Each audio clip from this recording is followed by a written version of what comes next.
আসসালামু আলাইকুম, সবাই কেমন আছেন? আলহামদুলিল্লাহ আমি ভালো আছি। আমি আছি গ্রামের বাড়িতে। এখন বিকালবেলা, যেহেতু রোজার মাস, রোজা চলতেছে, রোজা থেকে একটু হাঁটাহাঁটি করতেছি, সময় পাস করতেছি। তো আমাদের এলাকাটা আসলে, আমাদের বাড়ির মধ্যে মানুষ বসবাস করে কম, ভুতুড়ে বাড়ির মতো মনে হয়। এই যে দেখেন ঝিঝি পোকার ডাক, আপনাদেরকে একটু দেখাই, না দেখাইলে বুঝবেন না। এই যে দেখেন ঝিঝি পোকার ডাক, এই যে ঝিঝি পোকা।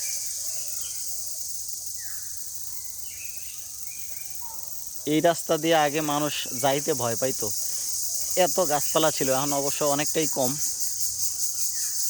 এই রাস্তা দিয়ে আগে মানুষ রাতে যাইতে ভয় পাইতো, এই আমাদের লক্ষ্মীপুর থেকে চাঁদপুর মানুষ যাইতে ভয় পাইতো, এত গাছগাছালি, এত মানে গাছগাছালি ছিল। আর আমাদের এই বাড়িটা, যদি আমাদের বাড়ির নাম হচ্ছে লক্ষ্মীপুর ভুইয়া বাড়ি, কিন্তু এটা আমাদের এই বাড়িটার আরেকটা নাম ছিল, এটা হচ্ছে গাব গাছওয়ালা বাড়ি। মানে গাব গাছ এত পরিমাণে ছিল, যদিও হালকা কিছুটা আছে এখনো। এই যে দেখেন গাব গাছ, ঠিক আছে, এই যে ওই সামনেও গাব গাছ, এই যে সামনেও গাব গাছ, এনেও গাব গাছ, যে এনেও গাব গাছ, এত পরিমাণ গাব গাছ ছিল আমাদের বাড়ির ভিতরে। এই যে এত গাছপালা আমাদের বাড়ির চতুর্পাশে,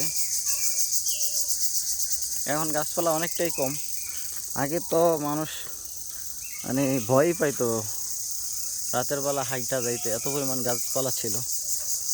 তো আম গাছও অনেক বেশি ছিল, এখন অবশ্য অতটা আম গাছ নাই, তারপর আমও একটু কম ধরে। আগে হচ্ছে আমের সময়, এই যে আপনার এই এই গাছগুলা থেকে আমরা আম পাড়তাম,